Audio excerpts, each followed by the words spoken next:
Papež Frančišek je med krizmeno mašo spregovoril o poslanstvu duhovnika, ki pomeni biti z ljudstvom, čutiti z ljudmi in jih poznati, biti njihov oče. To pa seboj prinese tudi utrujenost, ki je po papeževih besedah nekaj dobrega.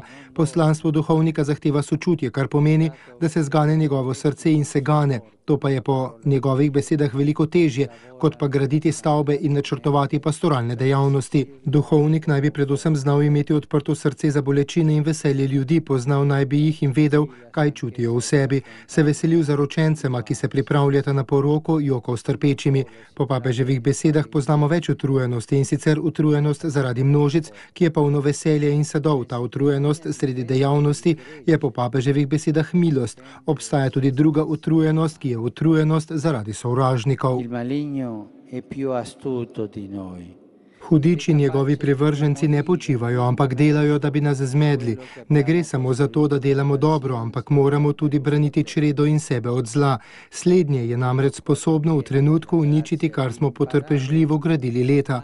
Moramo se naučiti nevtralizirati zlo, ne pričakovati, da bomo kot super ljudje zavarovali tisto, kar lahko zaščiti samo Gospod.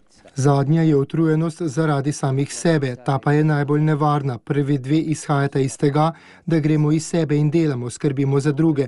Ta tretja pa je po papeževih besedah bolj razočaranje nad samim seboj, ki podari samega sebe, potem pa objokuje tisto, kar je zapustil. Gre za duhovno posvetnost, je poudaril sveti oče, in to je po njegovih besedah slaba utrujenost, saj gre za zapustitev prve ljubezni. Če ne ljubimo, se utrudimo. Ob sklepu je duhovnike povabil, naj bodo veseli, da bodo veselo novico prinašali na obrobja vsem ljudem, saj je Gospod vedno z nami. Prosimo za milost, da bi se naučili biti utrujeni, ampak dobro utrujeni, je zbrane še povabil sveti oče.